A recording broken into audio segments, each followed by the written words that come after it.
Om Shanti. Good morning. 24 नवंबर 2022 आज सद्गुरुवार है। आज की मुरली में प्यारे बाबा ने हम बच्चों से कहा है कि बच्चे बाबा का जो फरमान है कि बाबा को याद करना, लेकिन याद कैसे करना है वो बाबा ने बताया कि बाबा को बड़े प्यार से याद करना है, लाचारी हालत में नहीं याद करना है। और विशेष बाबा ने बताया कि अगर उन्नति करनी है स्वयं की तो उसके लिए बाबा ने अमृत वेले उठ कर के बाबा को बड़े प्यार से याद करना है। और याद का चार्ट रखने के लिए भी बाबा ने कहा है इसमें मेहनत करनी है, क्योंकि याद जब करते हैं तभी माया के विघ्न पड़ते हैं। और उसमें भी विशेष बाबा ने बताया विघ्न रूप में जो हमने पास्ट में जो विकर्म किए हैं उसके कारण बाबा को याद नहीं कर पाते हैं। लेकिन फिर भी बाबा ने कहा कि बच्चे मेहनत करो, याद करो तो अवश्य ही माला में पिरो जाएंगे। अभी हम सुनते हैं प्यारे बाबा के मधुर महावाक्य, ईश्वरीय महावाक्य, मीठी मुरली। आज बाबा कहते हैं, मीठे बच्चे तुम्हें श्रीमत पर पूरा पूरा ध्यान देना है। बाप का फरमान है बच्चे मुझे याद करो और नॉलेज को धारण कर दूसरों की सेवा करो। आज की मुरली में 2 प्रश्न हैं। पहला, बाबा बच्चों की उन्नति के लिए कौन सी राय बहुत अच्छी देते हैं? उत्तर है, मीठे बच्चे अपना हिसाब किताब पोतामेल रखो, अमृत वेले प्यार से याद करो, लाचारी याद में नहीं बैठो, श्रीमत पर देही अभिमानी बन पूरा पूरा रहम दिल बनो तो बहुत अच्छी उन्नति होती रहेंगी।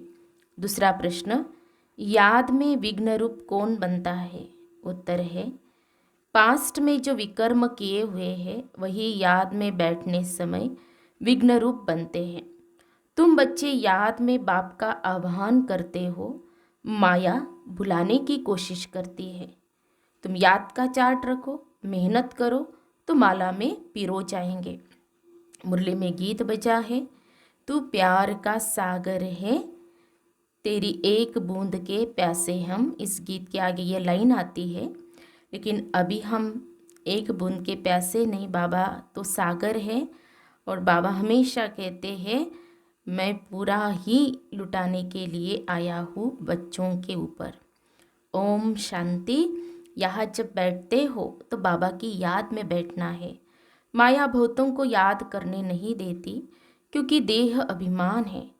कोई को मित्र संबंधी, कोई को खान पान आदि क्या क्या याद आता रहता है। यहाँ जब आकर बैठते हो तो बाप का आह्वान करना चाहिए। जैसे जब लक्ष्मी की पूजा होती है तो लक्ष्मी का आह्वान करते हैं। लक्ष्मी कोई आती नहीं है, यहाँ भी कहा जाता है तुम बाप को याद करो अथवा आह्वान करो, बात एक ही है। याद से विकर्म विनाश होंगे। धारणा नहीं हो सकती है क्योंकि विकर्म बहुत है।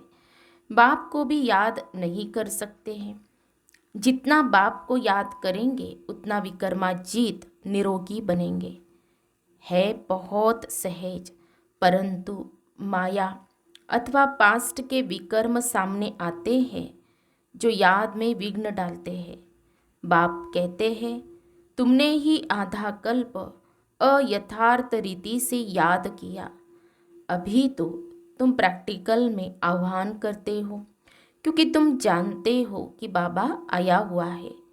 परंतु यह याद की आदत पक्की हो जानी चाहिए। तुमको एवर निरोगी बनने के लिए अविनाशी सर्जन दवाई देते हैं कि मुझे याद करो, फिर तुम मेरे से आकर मिलेंगे। मेरे द्वारा मेरे को याद करने से ही तुम मेरा वर्षा पाएंगे। बाप और स्वीट होम को याद करना है। जहाँ जाना है वह बुद्धि में रहता है। बाप वहाँ से आकर सच्चा पैगाम देते हैं और कोई भी ईश्वरीय पैगाम नहीं देते। वह तो यहाँ स्टेज पर पार्ट बजाने आते हैं और ईश्वर को भूल जाते हैं। लक्ष्मी नारायण यहाँ आते हैं तो ईश्वर का पता नहीं रहता। उनको भी पैगंबर नहीं कह सकते। यह तो मनुष्यों ने नाम लगा दिए हैं। वह आते ही है पार्ट बचाने, वह याद कैसे करेंगे? उनको पार्ट बचाते बचाते पतित बनना ही है, फिर अंत में पतित से पावन बनना है। वह तो बाप ही आकर बनाते हैं। बाप की याद से ही पावन बनना है। बाप कहते हैं, बच्चे मेरे पास पावन बनाने का एक ही उपाय है। देह सहित जो भी देह के संबंध है उनको भूल जाना है। तुम जानते हो, मुझ आत्मा को बाप को याद करने का फरमान मिला हुआ है। उस पर चलने वाले को ही फरमान बरदार कहा जाता है। जो कम याद करते हैं वह कम फरमान बरदार पद भी ऊंचा पाते हैं। बाबा का एक फरमान है, याद करो, दूसरा है नॉलेज को धारण करो। याद नहीं करेंगे तो सजाएं बहुत खानी पड़ेंगी। स्वदर्शन चक्र फिराते रहेंगे तो धन बहुत मिलेगा। भगवान उवाच, मेरे द्वारा मुझे भी जानो और सृष्टि चक्र के आदि मध्यंत को भी जानो। ये दो बातें मुख्य है जिस पर ध्यान देना है। श्रीमत पर पूरा ध्यान देंगे तो ऊंच पद पाएंगे। फिर रहम दिल बनना है, सबको रास्ता बताना है, सबका कल्याण करना है। मित्र संबंधियों आदि को भी सच्ची यात्रा पर ले जाने की युक्ति रचनी है। वह है जिस्मानी यात्रा, यह है रूहानी यात्रा। यह स्पिरिचुअल नॉलेज कोई के पास नहीं है। वह है सब शास्त्रों की फिलॉसफी। और यह है रूहानी नॉलेज। सुप्रीम रूह यह नॉलेज देते हैं रूहों को ही वापिस ले जाना है। अमृत वेले जब आकर बैठते हैं, कोई तो लाचारी आकर बैठते हैं, उन्हों को अपनी उन्नति का कुछ भी ख्याल नहीं है। बच्चों में देह अभिमान बहुत है। देही अभिमानी हो तो रहम दिल बन श्रीमत पर चले। बाप कहते हैं अपना चार्ट लिखो, कितना समय याद करते हैं। आगे चार्ट रखते थे। अच्छा, बाबा को न भेजो, अपने पास तो रखो, अपनी शक्ल देखनी है। हम लक्ष्मी को वरने लायक बने हैं। व्यापारी लोग अपना पोता मिल रखते हैं। कोई कोई सारे दिन की दिनचर्या रखते हैं। हॉबी होती है लिखने की। यह बाबा बहुत अच्छी राय देते हैं कि अपना हिसाब किताब रखो, कितना समय याद किया, कितना समय किसको समझाया, ऐसा चार्ट रखे तो बहुत उन्नति हो जाए। बाबा मम्मा को तो नहीं लिखना है, माला के दाने जो बनते हैं उन्हों को पुरुषार्थ बहुत करना है। बाबा ने कहा ब्राह्मणों की माला अभी नहीं बन सकती, अंत में बनेंगी जब रुद्र की माला बनेंगी। ब्राह्मणों की माला तो बदलती रहती है। आज 3-4 नंबर में है, कल लास्ट 16,108 में चले जाते हैं। कोई गिरते हैं तो बिल्कुल दुर्गति को पा लेते हैं। माला से तो गए, प्रजा में भी चंडाल जाकर बनते हैं। अगर माला में पिरोना है तो मेहनत करो। बाबा सबके लिए बहुत अच्छी राय देते हैं। भल गुंगा हो, कोई को भी इशारे से बाबा की याद दिला सकते हैं। अंधे लूले कैसे भी हो, तंदुरुस्त से भी ज़्यादा ऊंच पद पा सकते हैं। सेकंड में जीवन मुक्ति गाई हुई है। बाबा का बना और वर्षा मिल गया, उनमें नंबरवार पद है। बच्चा पैदा हुआ, वर्षे के हकदार बन गया। यहाँ तुम हो मेल्स बच्चे, बाप से वर्षे का हक लेना है। सारा मदार पुरुषार्थ पर है। फिर कहते हैं कलप पहले भी हार खाई होंगी, बॉक्सिंग है ना। पांडवों की थी माया रावण के साथ लड़ाई।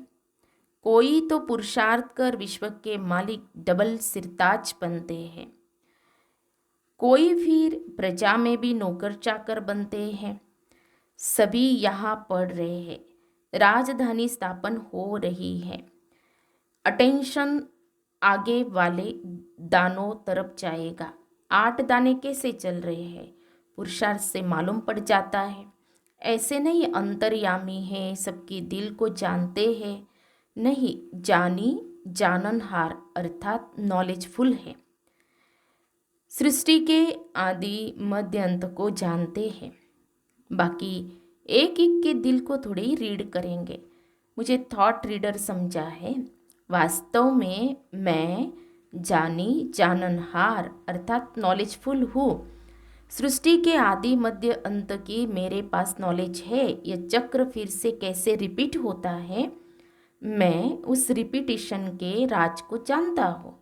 वह सब राज तुम बच्चों को समझाता हूँ। हर एक समझ सकते हैं कि परमात्मा कौन है और कितनी सर्विस करते हैं। बाकी बाबा एक एक की दिल को जानने का धंधा नहीं करता है। वह चैतन्य मनुष्य सृष्टि का बीज नॉलेजफुल है। जानी जाननहार अक्षर बहुत पुराना है। हम तो जो नॉलेज जानता हो वह तुमको पढ़ाता हो। बाकी तुम क्या क्या करते हो वो सारा दिन बैठ देखूंगा क्या। मैं तो सहज राजयोग ज्ञान सिखलाने आता हूँ। बाबा कहते हैं बच्चे तो बहुत है, बच्चे ही पत्र आदि लिखते हैं और मैं भी बच्चों के आगे ही प्रत्यक्ष होता हूँ। फिर वह सगा है वह लगा है, सो फिर मैं समझ सकता हूँ। हर एक की पढ़ाई है, श्रीमत पर सभी को एक्ट में आना है, कल्याणकारी बनना है। तुम जानते हो बृहस्पति को वृक्षपति डे भी कहा जाता है। आज बृहस्पतिवार है ना, तो वृक्षपति सोमनाथ भी ठहरा, शिव भी ठहरा। बच्चों को बहुत करके गुरुवार के दिन स्कूल में बिठाते हैं। गुरु भी करते हैं। तुमको सोमनाथ बाप पढ़ाते हैं। रुद्र भी सोमनाथ को कहते हैं रुद्र ज्ञान यज्ञ रचा। यह एक ही यज्ञ चलता है जिसमें सारी पुरानी दुनिया की सामग्री स्वाहा होनी है। तत्व भी उथल पाथल में आ जाते हैं, सब इसमें स्वाहा हुए हैं। सामने महाभारत लड़ाई खड़ी है। यह सब शांति के लिए यज्ञ रचते हैं, परंतु मटेरियल यज्ञ से शांति हो न सके। इस यज्ञ से विनाश ज्वाला प्रकट होती है। यह भ्रष्टाचारी दुनिया इसमें स्वाहा होने वाली है। यह सब बच्चों को देखना है। देखने वाले बड़े महावीर चाहिए। मनुष्य तो हाय हाय करेंगे। तुम्हारे लिए लिखा हुआ है मेरुआ मौत मलु का शिकार। सतयुग में बहुत थोड़े मनुष्य थे, एक धर्म था। अब कलयुग के अंत में देखो कितने मनुष्य हैं, कितने धर्म हैं। ये सब धर्म कहाँ तक चलेंगे। सतयुग जरूर आना है। अब सतयुग की स्थापना कौन करेंगे, रचता बापी करेंगे। कलयुग का विनाश भी सामने खड़ा है। तुम भूल गए हो कि गीता का भगवान कौन है। भगवान ने स्वर्ग की स्थापना की, इसमें लड़ाई की कोई बात नहीं। उसने माया पर जीत पहनाई है। इस राज को न समझ उन्होंने असुर और देवताओं की लड़ाई दिखाई है। वह तो होती नहीं। तुम बच्चों को बाप द्वारा जो पास्ट प्रेजेंट फ्यूचर की नॉलेज मिली है, यह स्वदर्शन चक्र तुमको फिराना है। बाप और रचना को याद करना है। कितनी सहज बात है। फिर से बाबा गीत याद आया, तू प्यार का सागर है।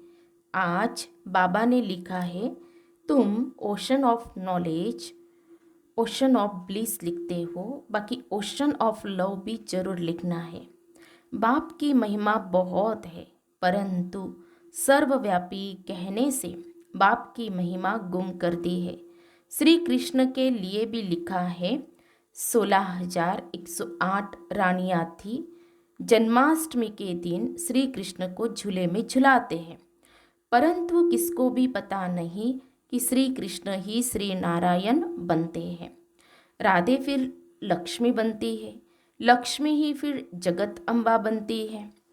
यह कोई नहीं जानते। अब बाप कहते हैं मेरे को जानने से तुम सब कुछ जान जाएंगे, परंतु जो देही अभिमानी नहीं बनते उनको धारणा भी नहीं होती है। आधा कल्प तो देह अभिमान चला है। सतयुग में भी परमात्मा का ज्ञान नहीं रहता है। यहाँ पार्ट बजाने आते हैं और परमात्मा को भूल जाते हैं। यह तो समझते हैं आत्मा एक शरीर छोड़ दूसरा लेती है, परंतु वहाँ दुख की बात नहीं। यह परमात्मा की महिमा है, ज्ञान का सागर, प्रेम का सागर। एक बूंद है मन मना भव मध्याजी भव। यह मिलने से हम विशेष सागर से क्षीर सागर में चले जाते हैं। स्वर्ग में घी दूध की नदियाँ बहती हैं। यह सब महिमा है। बाकी घी दूध की नई नदी थोड़ी ही हो सकती है। यह भी तुम जानते हो स्वर्ग किसको कहा जाता है। बल अजमेर में मॉडल है, परंतु जानते कुछ नहीं। तुम कोई को समझाओ तो झट समझ जाएंगे। बाकी यह रास विलास तो खेल कूद है। जैसे बाबा के पास आदि मध्य अंत का ज्ञान है, तो तुम बच्चों की बुद्धि में फिरना चाहिए। बाप की महिमा एक्यूरेट सुनानी है। उनकी महिमा अपरम अपार है। सब एक जैसे नहीं हो सकते। हर एक को अपना अपना पार्ट मिला हुआ है। पोप का भी अगर ड्रामा अनुसार पार्ट होगा तो मिलेगा, अगर दूसरा होगा तो फिर आगे चलकर देखेंगे। जो दिव्य दृष्टि से दिखाया था वह सब इन आँखों से देखेंगे। विष्णु का साक्षात्कार किया है, वहाँ भी प्रैक्टिकल जाएंगे, फिर साक्षात्कार होना बंद हो जाता है। सत्युग त्रेता में न साक्षात्कार न भक्ति, फिर भक्ति मार्ग से यह सब बातें शुरू होती है। कितनी अच्छी अच्छी बातें बाबा समझाते हैं, जो फिर बच्चों को औरों को समझानी है। बहनों भाइयों, आकर बाप से वर्षा लो। उस ज्ञान से परमात्मा को सर्वव्यापी कहे महिमा गुम कर दी है और ग्लानि कर दी है। तुम बच्चे यथार्थ महिमा को जानते हो। अच्छा, मीठे मीठे सिखे लदे बच्चों प्रति माता पिता बाप दादा का याद प्यार और गुड मॉर्निंग। रूहानी बाप की रूहानी बच्चों को नमस्ते। हम रूहानी बच्चों की रूहानी बाप दादा को याद प्यार नमस्ते नमस्ते। ओम शांति ओम शांति ओम शांति। गुड मॉर्निंग बाबा, शुक्रिया बाबा, थैंक्स बाबा, पद्मा पदम, शुक्रिया बाबा आपका।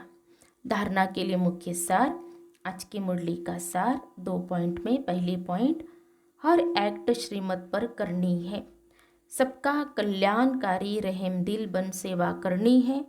दूसरी पॉइंट, याद की आदत पक्की डालनी है। याद में बैठने समय कोई भी मित्र संबंधी खान पान आदि याद न आए, इसका अटेंशन रखना है। याद का चार्ट रखना है। प्यारे बाबा का वरदान है, नॉलेजफुल बन, व्यर्थ को समझने, मिटाने और परिवर्तन करने वाले नेचुरल योगी भव। नेचुरल योगी बनने के लिए मन और बुद्धि को व्यर्थ से बिल्कुल फ्री रखो। इसके लिए नॉलेजफुल के साथ साथ पावरफुल बनो। भले नॉलेज के आधार पर समझते हो कि ये रॉन्ग है, ये राइट है, ये ऐसा है, लेकिन अंदर वह समाओ नहीं। ज्ञान अर्थात समझ, और समझदार उसको कहा जाता है जिसे समझना भी आता हो, मिटाना और परिवर्तन करना भी आता हो। तो जब व्यर्थ वृत्ति, व्यर्थ वाइब्रेशन स्वाहा करो, तब कहेंगे नेचुरल योगी। स्लोगन है, व्यर्थ से बेपरवाह रहो, मर्यादाओं में नहीं। व्यर्थ से बेपरवाह रहो, मर्यादाओं में नहीं। तो हम सब ने सुने प्यारे बाबा के मधुर महावाक्य। आज विशेष बाबा ने हम बच्चों को टेंशन दिलाया कि बच्चे याद का चार्ट रखना है, मेहनत करनी है। याद में ही मेहनत है, क्योंकि याद में ही विघ्न पड़ते हैं। तो विशेष हम स्व की चेकिंग करेंगे, हम सारा दिन बाबा को कितना याद करते हैं। तो आज विशेष बाबा ने स्वयं की उन्नति के लिए याद का महत्व बताया है। तो व्यर्थ से बेपरवाह होकर बाबा को याद करेंगे। ओम शांति।